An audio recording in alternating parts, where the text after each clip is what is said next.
यीशु मसीह के पर्वतीय उपदेश। और इस श्रृंखला में हमने 10 संदेशों को सुना है, जिसमें 9 उन धन्य वचनों पर थे जो कि यीशु मसीह ने पर्वत पर से कहे, और 10वां था यीशु मसीह ने अपने चेलों से कहा कि तुम पृथ्वी के नमक हो। और आज हम इसके अगले वचन को देखेंगे। आइए हम पहले प्रार्थना कर लें और उसके बाद परमेश्वर के वचन में जाएं।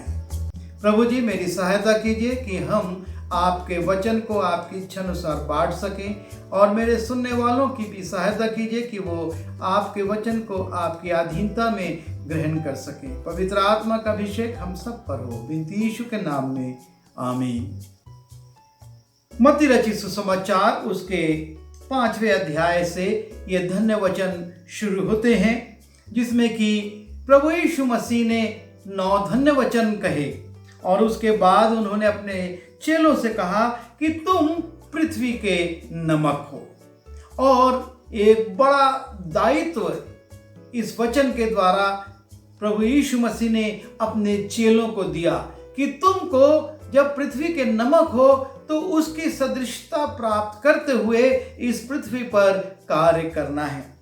और यीशु मसीह यहीं पर नहीं रुकते हैं, लेकिन जब हम मत्ती रचित सुसमाचार उसके 14वें पद को देखते हैं, 5वें अध्याय के 14वें पद को देखते हैं, लिखा है, तुम जगत की ज्योति हो। जो नगर पहाड़ पर बसा हुआ है वो छिप नहीं सकता। यीशु मसीह कहते हैं कि तुम जगत की ज्योति हो। और यदि हम ज्योतियों पर विचार करें तो हम देखते हैं कि ये 2 प्रकार की होती हैं। मुख्य रूप से ये 2 प्रकार की होती हैं। पहली ज्योति वो है जो कि प्रकाश देती है, और दूसरी ज्योति वो है जो कि प्रकाश परावर्तित करती है। उसमें स्वयं का प्रकाश नहीं होता है, लेकिन वो प्रकाश को परावर्तित करके दूसरों तक पहुंचाती है। जब हम परमेश्वर की सृष्टि को देखते हैं, लिखा हुआ उसने 2 बड़ी ज्योतियां बनाई, एक दिन पर प्रभुता करने के लिए सूरज, और रात पर प्रभुता करने के लिए चांद।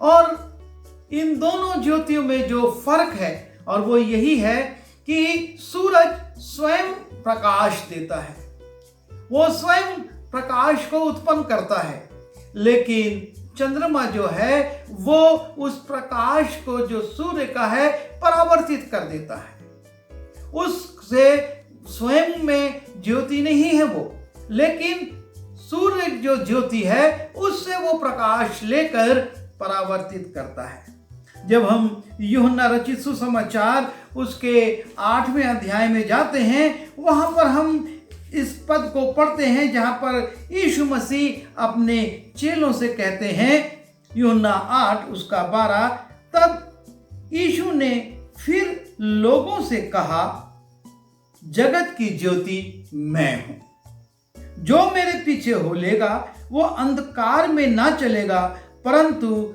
जीवन की ज्योति पाएगा। यीशु मसीह यहां पर कहते हैं कि जगत की ज्योति मैं हूं, और उस जगत की ज्योति के द्वारा जो उसके साथ चलेगा वो जीवन की ज्योति को पाएगा। वो उस ज्योति को पाएगा जिससे कि जीवन मिलता है, क्योंकि जीवन ज्योति का जो विशेष प्रभाव है और वो है जीवन। यदि सूर्य कुछ समय के लिए छिप जाए या ढक जाए तो इस पृथ्वी का जीवन जो है वो खतरे में पड़ जाएगा। और इसलिए ये कहा जाता है कि सूरज है इस कारण जीवन है, और वो सूर्य हमारा प्रभु यीशु मसीह है, क्योंकि प्रकाशित वाक्य में भी लिखा हुआ है कि तब उस स्वर्गीय यरूशलेम में और उस मंदिर में सूरज की और ज्योतियों की आवश्यकता नहीं होगी, क्योंकि उसकी ज्योति स्वयं प्रभु यीशु मसीह है। और यीशु मसीह इसी बात को यूहन्ना में समझाते हैं कि जगत की ज्योति मैं हूं, लेकिन साथ ही साथ वो कहते हैं कि तुम भी ज्योति हो। जब हम यशाया की पुस्तक उसके 60वें अध्याय में जाते हैं और उसके पहले पद को पढ़ते हैं, वहां लिखा है, उठ प्रकाशमान हो, उठ प्रकाशमान हो, क्योंकि तेरा प्रकाश आ गया है और यहोवा का तेज तेरे ऊपर उदय हुआ है।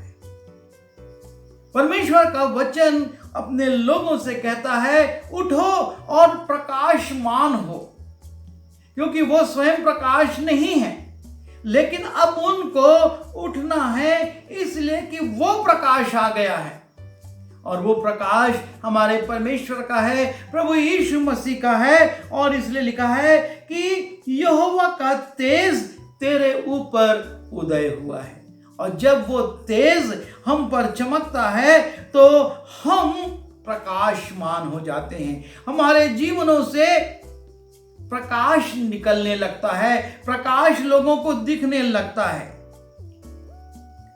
जब हम भजन संहिता उसके 36वें अध्याय में जाते हैं और उसके 90 पद को देखते हैं, वहां पर भजनकार बड़ी विनम्रता से इस बात को स्वीकार करता है और कहता है, तेरे प्रकाश के द्वारा हम प्रकाश पाएंगे। भजनकार इस बात को स्वीकार करता है कि मैं कुछ भी नहीं हूं, मेरा प्रकाश कुछ भी नहीं है, मेरे अंदर कोई ऐसी रोशनी नहीं है, लेकिन वहां पर वो कहता है, तेरे प्रकाश के द्वारा, हे परमेश्वर, तेरे प्रकाश के द्वारा हम प्रकाश पाएंगे। हमें जो प्रकाश हम में से जो निकलेगा वो तेरा प्रकाश है। मैं स्मरण करता हूं कि जब हम यात्राओं पर जाते हैं और जब कभी हमको रात्रि में यात्रा करना पड़ती है हाईवे पर, तो हम देखते हैं कि वहां पर बहुत सारे संकेतक हमको नजर आते हैं, बड़ा तेज चमकते हुए। मोड़ आता है, वहां पर संकेतक दिखाने लगता है, चमकने लगता है कि सामने मोड़ है। कोई गांव आता है तो उस गांव का नाम चमकने लगता है और हम पढ़ सकते हैं कि वो गांव कौन सा है। और इस प्रकार बहुत सारे संकेतक हाईवे पर हमको देखने को मिलते हैं। साथ ही साथ हम देखते हैं कि जो सड़क के किनारे पेड़ हैं उन पर भी ज्योतियां चमक रही हैं, किसी पर लाल, किसी पर पीली, किसी पर हरी, और इस प्रकार से चौखंटी गोल ज्योतियां चमक रही हैं। लेकिन जैसे ही हम अपनी गाड़ी की लाइट ऑफ करते हैं, वो सारे संकेतक अंधकार में डूब जाते हैं। उनसे हमको कोई भी सहायता नहीं मिल सकती। इत्तेफाक से यदि हाईवे पर आप जा रहे हैं, हम जा रहे हैं और हमारी गाड़ी की हेडलाइट फेल हो जाए, बुझ जाए, तो हम उन प्रकाश स्तंभों का, उन संकेतकों का और उन चिन्हों का उपयोग नहीं कर सकते। हमको कुछ नजर नहीं आएगा। जो पहले कुछ देर पहले बहुत चमक रहे थे, दिशा निर्देश दे रहे थे, बता रहे थे कि ये खतरनाक मोड़ है, ये यहाँ पर गाड़ियां खतरे में पड़ जाती हैं, यहाँ पर स्पीड ब्रेकर है, और नाना प्रकार के जो चिन्ह थे वो सब वहां पर दिखना बंद हो जाते हैं। कारण एक ये है कि जो मुख्य प्रकाश का स्रोत था वो बंद हो गया, और उसके बंद हो जाने से ये सारे संकेतक जो कि हमारे लिए मार्गदर्शक थे वो अंधकार में डूब गए। ठीक जैसा कि हम देख रहे थे परमेश्वर के वचन में, दाऊद कहता है, तेरे प्रकाश के द्वारा हम प्रकाश पाएंगे। इन लाइटों को, जो कि सड़क पर लगी हुई छोटे छोटे टुकड़े थे टीन के या प्लास्टिक पर, जिस पर कि फ्लोरोसेंट के द्वारा कुछ कुछ लिखा गया था या संकेत बनाया गया था, वो हमारे ही प्रकाश से हमको मार्गदर्शन देते हैं।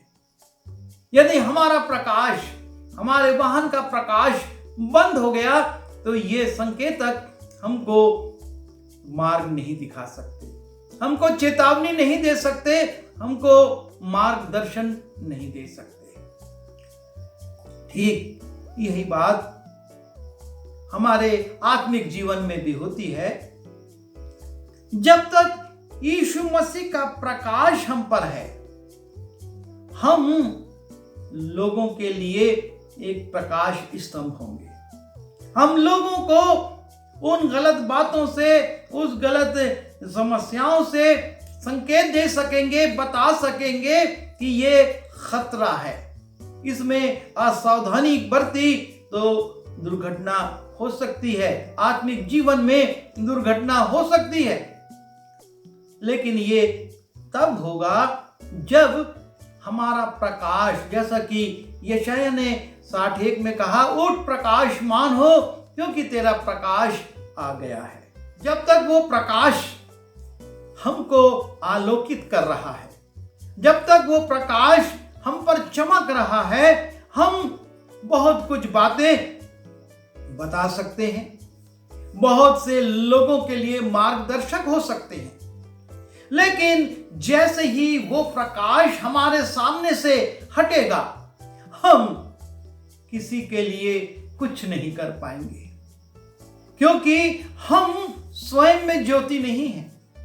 प्रभु यीशु मसीह की ज्योति हम पर चमकती है, और इसलिए यीशु मसीह ने कहा, तुम जगत की ज्योति हो। आप और मैं जगत की ज्योति हैं, हम संकेतक हैं, हम लोगों को मार्गदर्शन देते हैं। लेकिन कब? जब तक यीशु मसीह हमारे सामने है, जब तक यीशु मसीह की ज्योति हम पर चमक रही है, तभी तक हम प्रकाश दे सकते हैं। हम स्वयं में कुछ भी नहीं है। हम अपनी शक्ति से करना चाहें आश्चर्य कर्म तो कुछ नहीं हो सकता। हम अपनी शक्ति से प्रचार करना चाहें तो वो सामर्थ्य विहीन होगा, उसमें कोई शक्ति नहीं होगी। लेकिन जब उसमें प्रभु यीशु मसीह का प्रकाश आ जाएगा तो वही वचन हजारों लोगों को परिवर्तित करने का कारण बन जाएगा, जैसा कि पतरस के साथ हुआ। पहले वो जब पवित्र आत्मा से नहीं भरा था, डरता था, उसके जीवन में भय था, और वो स्पष्टता से लोगों के सामने प्रभु यीशु मसीह को अपना प्रभु करके स्वीकार नहीं कर पाता था। लेकिन जैसे ही पवित्र आत्मा उसमें आई और उसके अंदर परमेश्वर का प्रकाश आ गया, और प्रकाश में जब वो प्रकाशमान हो गया तो वो यरूशलेम के चौराहे पर प्रचार करने लगा, और 3000 लोगों को एक ही संदेश से उसने जीत लिया। वो आकर पूछने लगे, हे साहिब, वो उद्धार पाने के लिए हम क्या करें? अब हमको क्या करना होगा? क्योंकि पतरस अपने प्रकाश से नहीं, अपनी बुद्धि से नहीं, अपनी शक्ति से नहीं, अपनी योग्यता से नहीं, अपनी भाषा शैली से नहीं, लेकिन परमेश्वर की ओर से, परमेश्वर के प्रकाश को चमका रहा था, जिसने लोगों के हृदय को छेद दिया। और लोग सोचने लगे, लोग पूछने लगे कि हम अब क्या करें, हम अब क्या करें, हमारा जीवन तो अंधकार में है। और तब उसने उनसे कहा, अपना मन फिराओ, प्रभु यीशु मसीह के नाम से बपतिस्मा लो। आज आवश्यकता इस बात की है कि हम इस बात से गुमान ना करें, इस बात से आनंदित ना हो कि हम जगत की ज्योति हैं, लेकिन इस बात पर ध्यान करें कि इस ज्योति को चमकाने के लिए प्रभु यीशु मसीह का प्रकाश हम तक पहुंच रहा है, हम पर चमक रहा है या नहीं। अगर प्रभु यीशु मसीह का प्रकाश हमारे जीवन पर नहीं है तो हम किसी के जीवन को परिवर्तित नहीं कर सकते। और इसी पद में दूसरी लाइन में लिखा हुआ है कि जो नगर पहाड़ पर बसा हुआ है वो छिप नहीं सकता। ना सिर्फ हम जगत की ज्योति हैं, लेकिन यीशु मसीह कहते हैं कि तुम को छिपना नहीं है, लेकिन तुम जब पहाड़ के ऊपर होगे, ऊंचाइयों पर होगे, तब मेरी रोशनी लोगों तक तुम पहुंचा सकोगे और तुम छिप नहीं सकोगे, तुम छिपोगे नहीं। पर आवश्यकता है उस आत्मिक ऊंचाई पर जाने की, उस आत्मिक पहाड़ पर पहुंचने की, जहां से लोगों तक वो ज्योति चमक सके। यीशु मसीह के चेलों ने प्रभु यीशु मसीह से कहा था पहले कि हमको प्रार्थना करना सिखा, और दूसरी बार उन्होंने कहा था हमारे विश्वास को बढ़ा। और चेलों के इस निवेदन को लेकर यीशु मसीह ने उनको तैयार किया और तब वो छिप नहीं सके। लोग कहने लगे कि इन लोगों ने हमारे नगर में हलचल मचा दी है। ये साधारण लोग, ये साधारण मछुआरे जिनके पास ना डिग्री है, ना ये गमलीएल के पास गए हैं, ना याजक और महायाजक के पास गए हैं शिक्षा ग्रहण करने, लेकिन इन लोगों ने हमारे नगर में हलचल मचा दी है, क्योंकि उस आत्मिक ऊंचाई पर वो चले गए थे। आवश्यकता इस बात की है कि हम यीशु मसीह से प्रकाश लें, साथ ही साथ हम उस आत्मिक ऊंचाई पर जाएं जहां से हमारी ज्योति, वो परावर्तन लोगों तक पहुंच सके और लोग देखें। लिखा है जैसा उसने कहा कि जो नगर पहाड़ पर बसा है, जो नगर पहाड़ पर बसा है वो छिप नहीं सकता, अर्थात वो उन बातों को प्रकट करेगा, और जब प्रकट करेगा तो लोग जानेंगे, और जब लोग जानेंगे तो लोग आएंगे कि अब हम क्या करें। यीशु मसीह ने अपने इस पर्वतीय उपदेश में इस बात को चेलों को समझाया कि तुम जगत की ज्योति हो, लेकिन मेरे बिना तुम कुछ नहीं कर सकते, क्योंकि जो मेरे पीछे आएगा, जो इस ज्योति के पीछे आएगा, वो अंधकार से हटेगा और उस पर यह ज्योति चमकेगी। आज दाऊद के समान हमारी भी प्रार्थना होना चाहिए कि हे प्रभु, तू अपने प्रकाश से हमको प्रकाशमान कर, ताकि हम तेरे प्रकाश को इस संसार में चमका सके। हम अपने अंदर से कुछ नहीं कर सकते, हमारे अंदर ऐसा कोई प्रकाश नहीं जो कि इस संसार के लोगों को प्रकाशमान कर सके या उनको मार्गदर्शन दे सके। पहले तू हमको दे, और तब जब हम उस प्रकाश से आलोकित हो जाएंगे, उस प्रकाश से भर जाएंगे, तब हम दूसरों को प्रकाश देंगे, और हम जब आत्मिक ऊंचाइयों पर पहुंच जाएंगे, क्योंकि प्रकाश के लिए जरूरी है कि वो ऊंचाइयों पर हो, और तब वो वहां से छिपाया नहीं जा सकता, उसको कोई छिपा नहीं सकता, क्योंकि वो आत्मिक ऊंचाई पर है, और उसके प्रकाश से बहुत लोग प्रभु यीशु मसीह के पास आएंगे, उन आशीषों को पाएंगे जो कि प्रभु यीशु मसीह उनको देना चाहता है। पर आवश्यकता इस बात की है कि हम अपने आप को प्रकाशमान ना समझें, लेकिन यीशु के प्रकाश को अपने अंदर लें, अपने ऊपर लें, और उसको इस संसार पर परावर्तित करके लोगों के लिए हम प्रकाशमान हो जाएं। हम उनके लिए वो मार्गदर्शक हो जाएं, वो चिन्ह हो जाएं, ताकि लोग उसको देखकर संभल जाएं, पाप से बच जाएं और अंधकार की शक्तियों से अपने आप को अलग कर लें। आइए हम प्रार्थना करें। प्रभु जी, हम धन्यवाद देते हैं कि हम साधारण लोगों को आपने अपने प्रकाश से आलोकित करके प्रकाशमान बना दिया, ताकि संसार के लोग आपके प्रकाश को प्राप्त कर सकें और आपके मार्ग पर चल सकें। प्रभु जी, हमारी सहायता कीजिए कि हम अपने आत्मिक जीवन में और भी ऊंचाइयों पर जाएं, ताकि ये प्रकाश दूर दूर तक फैले और कहीं छिपाया नहीं जा सके। आप हम सब की सहायता कीजिए और हम सबों को अपनी ज्योति बनाकर इस संसार में इस्तेमाल कीजिए। विनती यीशु के नाम से मांगता हूँ, आमीन।